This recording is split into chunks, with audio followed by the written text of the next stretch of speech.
We are off the grid here in the Wild West Chilcotin at 3,600 feet in the Algacha Range, and we are about to dig up our strawberries and see how they did over winter. We get about 40 to 50 below Celsius at the coldest time of the winter, so we'll see how I did when I put them away last fall. See if I still have any that are still alive. All right. Time to grab my strawberries, see how they wintered. Now this was full of snow, and the snow has finally melted off of it, so now I can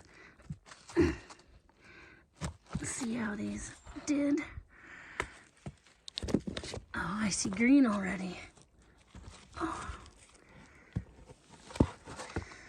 I piled some peat moss with some sawdust on top of them, and they handled minus 40 something degrees this winter with all that snow on them. Look at that, nice. I'll be able to just plant them right in my planters and they will start making strawberries. Oh, I'm so happy that they survived. That's awesome. So what I had done was I just dumped my planters out, and still frosty bottoms, but I was able to wedge out the actual whole plant that was in my planter. So I'm just gonna pop this right back in the greenhouse and let it slowly thaw, and it should spruce right up. It is just the first week of April, so my growing season, these wouldn't actually start growing until almost June. So if I can get these in the greenhouse now, I'll have strawberries by June. And I can see my second one in here is doing well.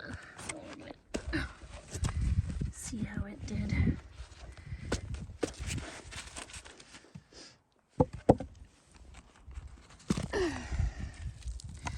Look at that. It was frozen, but even though it's frozen, there's some little sprouts coming up.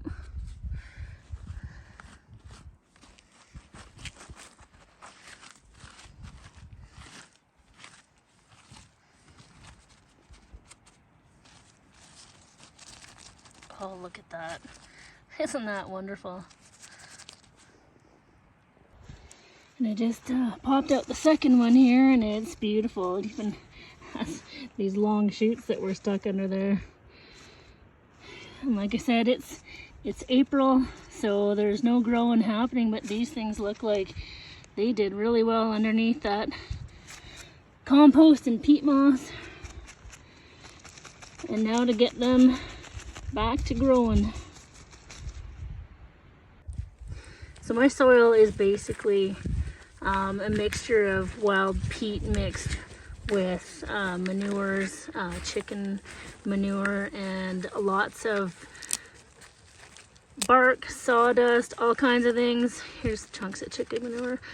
I introduce ash from my wood stove. It's a breakdown of a lot of things. We even burn our own bones and stuff for bone meal, so it's all in there. That will help alkaline the soil. And as well, I chop up a lot of straw that I've collected around the property that has nicely decomposed a bit, so it'll allow for a lot of drainage, and you know, they're not called strawberries for nothing.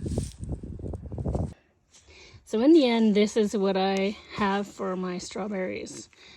This is what I will grow them in. It's, as you can see, there's lots of straw that I've cut into here with organic matter, compost, manure, some sawdust, and wood stove ash with a little bit of peat. I don't have the option to go into a store. I live 400 kilometers off the grid, so I have to make all my own things, and you want your strawberries to survive every year because you can't go buy them at the store. So I'm just gonna repot some of these little shoots and we'll see how they do. All right, I got that in a corner of the greenhouse underneath my chair, and I want that to thaw slower, so it's on the ground, and I don't want it to have direct sunlight because it's gonna go into shock. So this is where it's gonna sit for 24 hours until it's all thawed out. So after they thawed, 24 hours later, I took all of the root systems apart and I put all new soil in with them and a bunch of straw. And aren't they happy? Hard to believe these were just under snow and ice a few days ago. There's even new growth here.